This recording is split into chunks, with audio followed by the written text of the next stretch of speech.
नमस्कार साथियों। आज के वीडियो में हम पढ़ेंगे 23 नवंबर का करंट अफेयर्स। चलिए शुरू करते हैं। पहला प्रश्न है, हाल ही में माननीय प्रधानमंत्री जी द्वारा कौन सा टेक्नोलॉजी प्लेटफॉर्म लॉन्च किया गया है? तो माननीय प्रधानमंत्री जी द्वारा अभी हाल ही में एक प्लेटफॉर्म लॉन्च किया गया है जिसका नाम है कर्मयोगी भारत। कर्मयोगी भारत। और अभी हाल ही में माननीय राष्ट्रपति महोदया द्वारा ई महाकुंभ पोर्टल लॉन्च किया गया था और त्रिपुरा सरकार द्वारा अभी हाल ही में अमर पोर्टल लॉन्च किया गया है। आगे बढ़ते हैं। हाल ही में भारत के साथ हमारा मुक्त व्यापार समझौता FTA किस देश की संसद से पारित हुआ है? तो कहाँ पारित हुआ है? ये ऑस्ट्रेलिया की संसद द्वारा पारित किया गया है। बात करते हैं ऑस्ट्रेलिया की। तो राजधानी कहाँ है? कैनबरा। मुद्रा डॉलर है। और ऑस्ट्रेलिया के 47वें प्रधानमंत्री कौन बने हैं? Anthony Albanese. अब ऑस्ट्रेलिया से संबंधित करंट अफेयर्स देख लेते हैं। तो अमित दास गुप्ता को अभी हाल ही में ऑर्डर ऑफ ऑस्ट्रेलिया अवार्ड से सम्मानित किया गया था। और भारत और ऑस्ट्रेलिया की नौसेना के बीच बंगाल की खाड़ी में अभी पासेक्स युद्धाभ्यास संपन्न हुआ है। और अमर सिंह को Australian of the year award 2022 से अभी सम्मानित किया गया था। और ऑस्ट्रेलियन क्रिकेटर डेविड वार्नर ने टेस्ट क्रिकेट से संन्यास लेने की घोषणा की है। और वहाँ ऑस्ट्रेलिया की संसद ने भारत के साथ हमारा मुक्त व्यापार समझौता अपनी संसद द्वारा पास कर दिया है। अब और कौन कौन से समझौते या संधियां वगैरह कुछ हुई उन पर नजर डाल लेते हैं।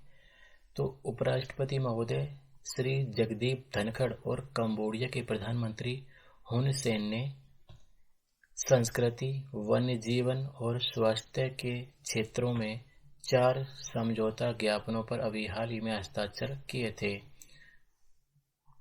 और भारत और कंबोडिया दोनों देशों के 2 प्रमुख think tank observer research foundation तथा एशियन विजन इंस्टीट्यूट ने एक समझौता ज्ञापन पर भी हस्ताक्षर किए थे।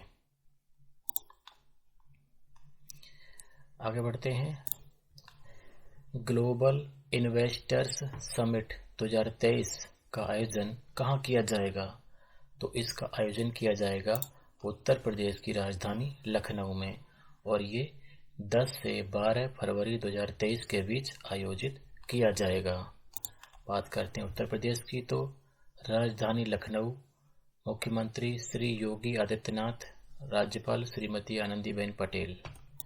अब उत्तर प्रदेश से संबंधित हाल ही के करंट अफेयर्स देख लेते हैं। तो उत्तर प्रदेश का जो रानीपुर टाइगर रिजर्व है वो यूपी का 53वां टाइगर रिजर्व अभी हाल ही में बना है। और IIT कानपुर में इंडियन गवर्नेंस समिट 2022 का आयोजन अभी हुआ था।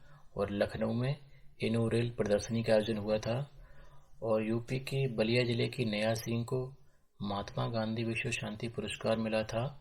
और उत्तर प्रदेश सरकार ने रामायण और महाभारत सर्किट बनाने की घोषणा अभी हाल ही में की है। और ग्रेटर नोएडा में देश का पहला डबल डेकर एक्सप्रेसवे बनाया जाएगा। और उत्तर प्रदेश में देश की पहली पैथोजन रिडक्शन मशीन लगाई गई है।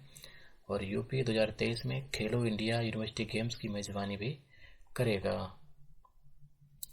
और कोचीन शिपयार्ड ने यूपी के वाराणसी के लिए देश का पहला हाइड्रोजन ईंधन सेल कैटामरैन पोत बनाने के लिए भारतीय अंतर्देशीय जलमार्ग प्राधिकरण के साथ एक समझौता किया है।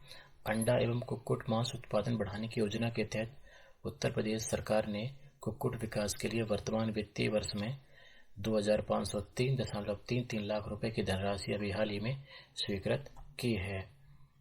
और जल जीवन मिशन में उत्तर प्रदेश ने देश में नंबर 1 स्थान पाया है।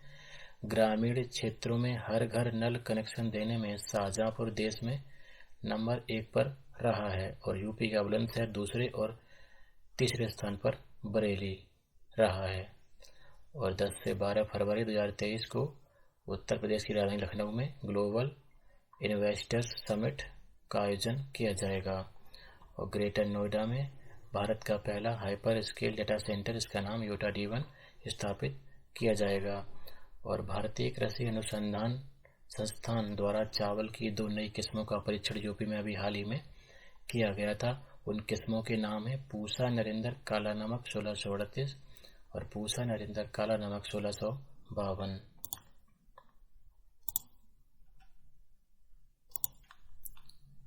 अगला प्रश्न देखते हैं। 48वीं नेशनल जूनियर वॉलीबॉल चैंपियनशिप जो है वो किस राज्य की टीम ने जीती है?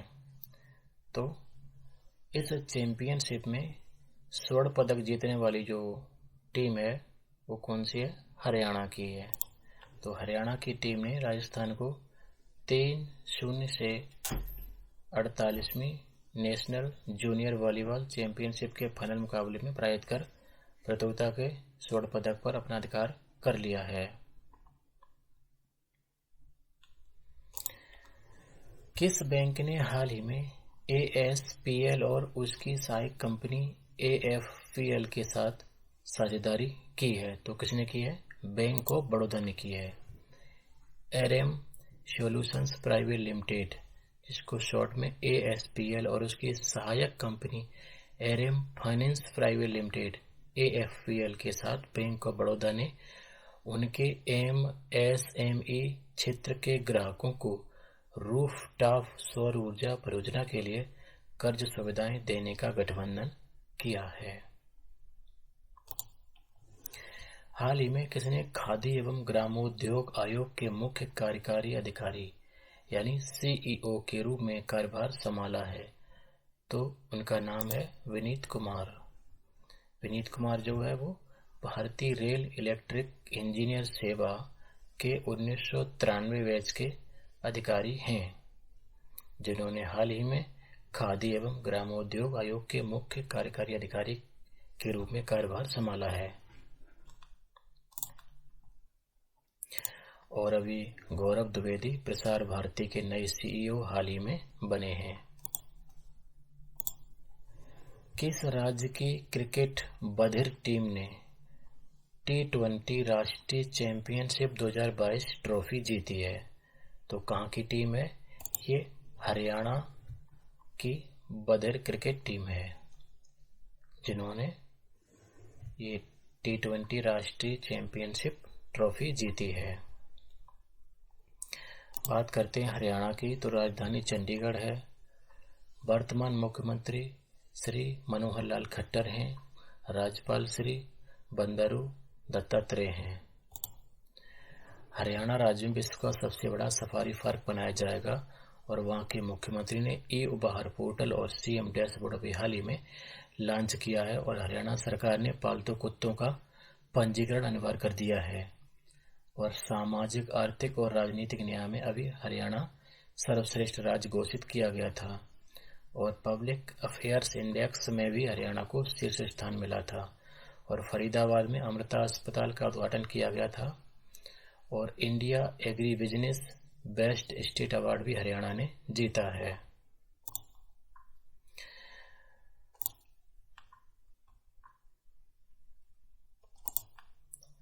चलिए अब क्रिकेट से संबंधित कुछ हाल ही के प्रश्न देख लेते हैं। तो हाल ही में गुजरात क्रिकेट संघ GCA का नया अध्यक्ष धनराज परिमल नाथवानी को चुना गया है।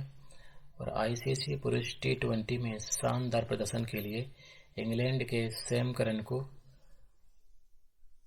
प्लेयर ऑफ द टूर्नामेंट हाल ही में चुना गया, जो विश्व कप हुआ था उसका।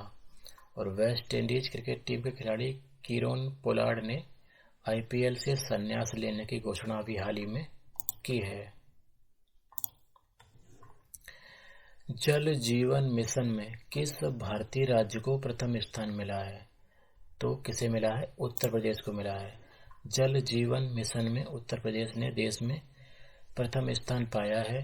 ग्रामीण क्षेत्रों में हर घर नल कनेक्शन देने में शाहजहांपुर देश में नंबर 1 पर रहा है और बुलंदशहर दूसरे स्थान पर और बरेली तीसरे स्थान पर रहा है।